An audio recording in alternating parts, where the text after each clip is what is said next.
Tirumalagiri municipal chairman Sankhyapalli Raghunandan Reddy, vice chairman Govindamma, Ravinder కౌన్సిలర్లు ప్రమాణ స్వీకారం చేసిన అనంతరం మాజీ మంత్రి ఎమ్మెల్యే గుంటకండ్ల జగదీష్ రెడ్డిని తుంగతుర్తి మాజీ శాసనసభ్యులు డాక్టర్ గాదరి కిషోర్ కుమార్ ని మర్యాదపూర్వకంగా కలిశారు. ఈ సందర్భంగా జగదీష్ రెడ్డి నూతన పాలకవర్గానికి శాలువాలు కప్పి ఘనంగా సన్మానించి శుభాకాంక్షలు తెలిపారు. ప్రజలు మనపై ఉంచిన నమ్మకాన్ని వమ్ము చేయకుండా తిరుమలగిరి పట్టణ సమగ్ర అభివృద్ధికి ప్రతి ఒక్కరూ కృషి చేయాలని ఆయన దిశానిర్దేశం చేశారు. కిషోర్ కుమార్ మాట్లాడుతూ తిరుమలగిరి అభివృద్ధికి తమ సహకారం ఎప్పుడూ ఉంటుందని హామీ ఇచ్చారు. ఈ కార్యక్రమంలో బీఆర్ఎస్ ముఖ్య నాయకులు, కార్యకర్తలు పెద్ద సంఖ్యలో పాల్గొన్నారు. వెళ్ళేంత వరకు కూడా బీఆర్ఎస్ పార్టీ సంబంధించిన ఎమ్మెల్సీలకు కావచ్చు, రాజ్యసభ సభ్యులకు కావచ్చు నోటీసుకోవడం లేదు. మీకు ఇక్కడ ఓటు ఇవ్వము అని చెప్పి, ఇవ్వద్దు అని చెప్పి ఎన్నికల కమిషనే మధ్యరాత్రి ఎప్పుడో సడన్గా కేవలం వాట్సాప్ల ద్వారా సమాచారం ఇచ్చి దుర్మార్గంగా కాంగ్రెస్కి అనుకూలంగా ప్రవర్తించింది. ప్రతి విషయంలో కూడా ఇదే పద్ధతిలో ఉంది ఎన్నికల కమిషన్. ఎక్కడ కూడా ఎన్నికల అక్రమాల పైన ఒక చోట చర్య తీసుకుని లేదు. ఎన్నికలు ప్రారంభమైన రోజు నుంచి కూడా మా లీగల్ టీం కావచ్చు, మా ఇతర పార్టీ టీము వరుసగా రోజు 2-3 కంప్లైంట్ ఇచ్చినప్పటికీ కూడా ఏ ఒక్క చోట చర్యలు కనపడలేదు. ఈసారి పూర్తిగా ఈసీ కూడా కాంగ్రెస్ పార్టీతో కలిసి పనిచేసినది కనబడుతుంది. ఇందులో బీజేపీ పార్టీ సహకారం కూడా పూర్తి స్థాయిలో కనబడుతుంది. అధికారుల పని చూస్తేనే అర్థమవుతుంది.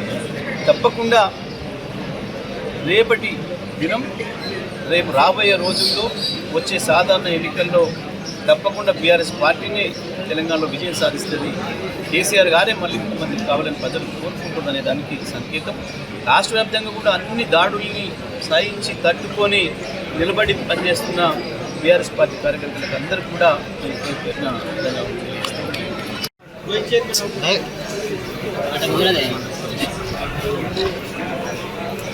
మీడియా మిత్రులకు నమస్కారం.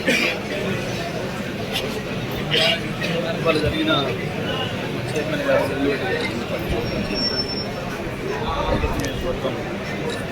తిరుమలగిరిలో బీఆర్ఎస్ పార్టీ విశ్వాసం మంచి మెజారిటీ ఇచ్చిన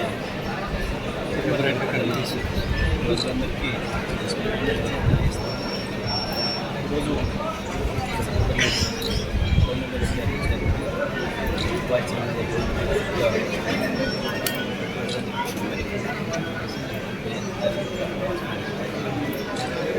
ఇక్కడ మాజీ శాసనసభ్యులు పార్టీ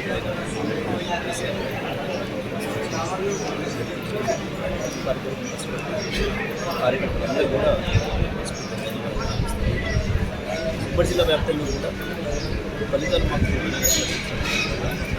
పెద్ద ఎత్తున కాంగ్రెస్ పార్టీ అధికార పాల్పడి డబ్బును పోలీసులు వాడి భౌతిక దాడులు కూడా చేసి ఎటువంటి భయప్రాంతం కూడా బ్రహ్మాండంగా కలిసి ఎదుర్కొని నిలబడి పోరాడిన అందరికీ కూడా ఇవాళ రాష్ట్ర వ్యాప్తంగా కూడా కేసీఆర్ పైన గత 2 సంవత్సరాలుగా పార్టీని అద్భుతంగా నడిపిస్తున్న కేటీఆర్ గారి నాయకుడి పైన కల్పించింది. ఇక్కడ బీజేపీ, కాంగ్రెస్ రెండు ఒకటే పనిచేస్తున్నప్పటికీ కూడా 2 సంవత్సరాలుగా తెలంగాణ ప్రజలు ఆ విషయాన్ని గమనించింది. వాస్తవానికి జాతీయంగా మనం బీజేపీ, కాంగ్రెస్ పరస్పరం విరుద్ధమైన పార్టీలను భావిస్తున్నప్పటికీ కూడా తెలంగాణలో మాత్రం భిన్నంగా బీజేపీ, కాంగ్రెస్ పార్టీకి ఇక్కడ బీ టీమ్గా పనిచేస్తూ ఉంది. రేవంత్ రెడ్డి నోట్ల నుంచి ఏమొస్తే బండి సంజయ్ నోట్ల నుంచి అదే వస్తుంది. రేవంత్ రెడ్డి కేసీఆర్ను మీరు జైలు పెట్టాలంటాడు, బండి సంజయ్ నువ్వు కేసీఆర్ జైలు పెట్టాలని మాట్లాడారు. అంటే ఇద్దరు లక్ష్యం ఒకటే కనబడుతుంది. కేసీఆర్ ఉంటే కేసీఆర్ ఉన్నంతకాలం ఇక మన పక్కన ఉడకము, మనం ఏం చెయ్యలేము. వచ్చే ఎన్నికల్లో మొన్నటిసారికి ఏదో మోసం చేయలేము, ప్రజలకి అనేక హామీలు ఇచ్చి అన్నీ ఎగ్గొట్టినాం. ఇంకా మళ్ళీసారికి ప్రజలు మనం విశ్వసించారు. ఎట్టి పరిస్థితుల్లో కూడా కేసీఆర్ గారు మళ్ళీ అధికారంలోకి వస్తారు అన్న నమ్మకం కుదిరింది కాబట్టి వాళ్ళిద్దరు కూడా బహిరంగంగానే కలిసి పనిచేస్తున్నారు. బీజేపీ, కాంగ్రెస్ పార్టీ సహజంగానే కేసీఆర్ దృష్టి భయపడి ప్రతిపక్షంగా వస్తున్నాడు పైకి, కాంగ్రెస్ పార్టీ భయపడవచ్చు. కానీ బీజేపీ కూడా కేసీఆర్కే భయపడుతుంది అని అంటే ప్రతిపక్షంగా మేము ప్రత్యామ్నాయంగా మేము రాలేము, ఏ పరిస్థితులలో కూడా భావనకు వచ్చిన తర్వాతనే కాంగ్రెస్నే బలోపేతం చేయడానికి ఇక్కడ బీజేపీ పార్టీ ప్రయత్నం చేస్తూ ఉంది. ఇది మనకు కనబడుతూ ఉంది. కేసుల విషయంలో కూడా అన్ని కేసులు తేలిపోయినాయి. వాళ్ళు ఇచ్చిన పనికి మళ్ళీ నోటీసులు అన్నీ కూడా అవి చెత్త పేపర్లని కేవలం కక్షపూరితంగా కక్ష సాధింపు దూరంలో చేస్తున్నదని కూడా అన్నీ కూడా తేలిపోతున్నాయి ఒకటొకటి. కాళేశ్వరం కమిషన్ కావచ్చు, ఎలక్ట్రిసిటీ కమిషన్ కావచ్చు, పనికి మాలిన ఈ ఫార్ములా కేసు అనేది కావచ్చు, అదేవిధంగా అదేంటో ట్యాపింగ్ కేసు అనేది కావచ్చు, ఇవన్నీ కూడా పనికి మాలి అని ఇక్కడ ఎందులో ఏమీ వాస్తవం లేదని తేలిపోయింది. ప్రజల్లో పూర్తి సానుభూతి వస్తుంది కేసీఆర్ గారి పట్ల, బీఆర్ఎస్ పార్టీ పట్ల. అన్నిటికి మించి కేసీఆర్ పైనే అత్యంత విశ్వాసం ప్రజలకు కలుగుతుంది. ఎందుకంటే ఇచ్చిన మాట నిలబెట్టుకునే నాయకుడు ఒక కేసీఆర్ మాత్రమే తప్ప. కేసీఆర్ వచ్చిన తర్వాతనే మా బతుకుల్లో వెలుగులు వచ్చినాయి తప్ప తెలంగాణలో లేకపోతే మాకు ఈ పరిస్థితి ఉండేది కాదు.